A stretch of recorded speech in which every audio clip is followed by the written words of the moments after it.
L'Afrique, fortement représentée à la conférence des Nations Unies sur le climat à Paris, en France. Les travaux de négociation de la COP21 ont été avancés d'une journée. Ils débutent ce dimanche 29 novembre 2015 au Bourget, en région parisienne, où va se dérouler la plupart des travaux de la conférence sur le climat.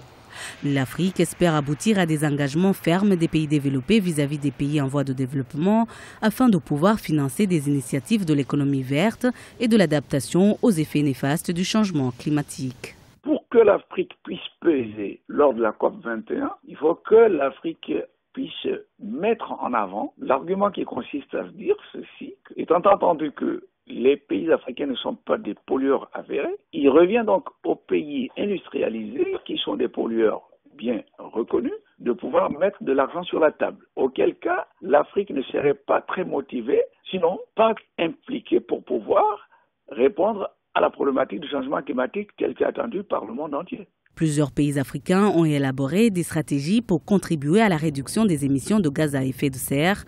L'objectif de la COP21 étant de maintenir en deçà de 2 degrés le réchauffement global de la planète.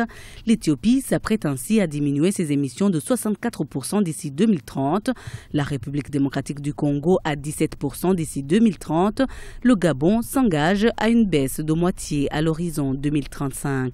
Il y aura certainement des recommandations vis-à-vis de ces pays de pouvoir mettre en œuvre les objectifs qu'ils avaient définis et mettre en place des mécanismes pour le suivi et l'évaluation. Mais ça ne resterait qu'au stade des auto-évaluations. Maintenant, le risque ou la conséquence du fait qu'il n'y a pas un accord contraignant, c'est que les pays vont faire ce qu'ils peuvent.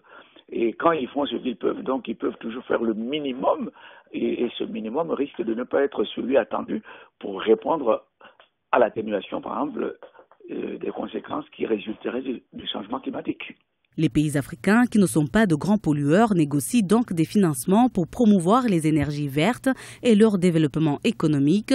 Plusieurs stratégies mises en place au sein du programme Climat pour le développement en Afrique permettront de discuter des modalités des négociations, du financement et du transfert de technologies nécessaires pour faire face au changement climatique.